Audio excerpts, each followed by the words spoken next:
Hello everyone, it is Marc Berman from TV Media Insights. It is Tuesday, December 4th. I would like to welcome you back to our daily videocast.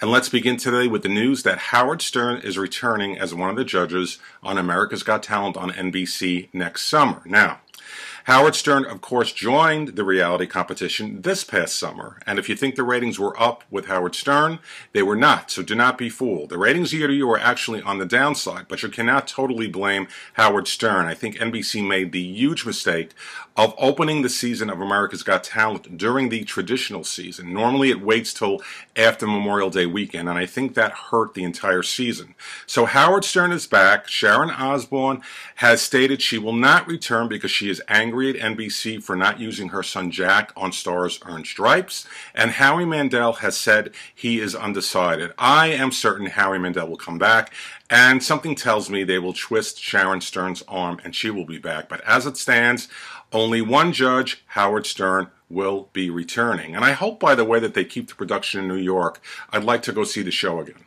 Now let's go to FX. They sent out an email this morning announcing the start date of upcoming scripted drama, The Americans. It will open on Wednesday, January 30th at 10 p.m. It is a spy thriller with Kerry Russell and Matthew Rhys. And it is one of the many growing scripted dramas on the cable network that looks like it has great potential. I have not actually seen it yet, but if you like spy thrillers, you may like this premise. Let's go to TNT. Southland has been picked up for a 5th season. The network has ordered 10 new episodes, and production has begun. It will kick off the new season on Wednesday, February 13th at 10 o'clock. Now, this is not a huge hit for TNT, but it does relatively well. And if you recall, Southland started on NBC way back when. The network aired it for 1 season, picked it up for a 2nd season, started producing episodes, and decided they did not want it. So TNT picked it up, and it's worked in their favor. Now let's go to Spike TV. They have renewed their non-scripted series, Ink Master and Tattoo Nightmares, for new seasons. There is something about Ink that is appealing to the Spike TV audience. Ink Master is a reality competition. The network has ordered 13 additional episodes. And then Tattoo Nightmares features a group of tattoo experts who help people with bad tattoos make them look better.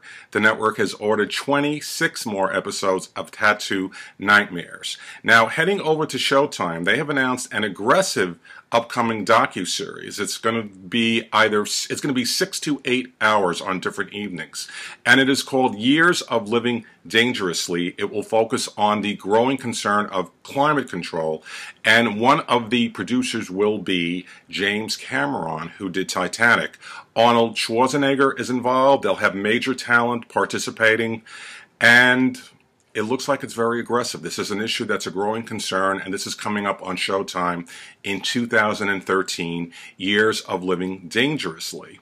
If you are a fan of Pretty Little Liars and Lying Game, which are 2 scripted dramas on ABC Family that appeals to their young female demographic, the cable network will open up the new seasons of both on January 8th, beginning at 8 p.m. Now, coming up tonight on CBS is the annual encore telecast of Rudolph the Red-Nosed Reindeer, which always does very well in the ratings, particularly in young demographics. And then at 10 o'clock is the annual Victoria's Secret fashion show. Something interesting. And we got an email from our favorite blogger, Nate, who commented on this. I was actually watching Hawaii Five-0 last night, as was Nate, and Victoria's Secret was highly promoted within the episode, was like a cross-promotion. And that's coming up tonight on CBS. And then an item in TV history. On this day in 1981, serialized drama Falcon Crest debuted. It aired out of Dallas, was on the air for 9 seasons, 227 episodes, and of course the lead and support from Dallas made it a hit. It finished in the top 10 for 3 of those 9 seasons, but I personally think this is one of the more underrated shows in the history of television. There was one season in particular, if you watched Falcon Crest, when Abby Dalton as Julia was on the run from the law, and she was hiding out as a nun. I thought that was the coolest storyline, one of the coolest storylines of any serialized drama. And that was Falcon Crest, debuted on this day 31 years ago.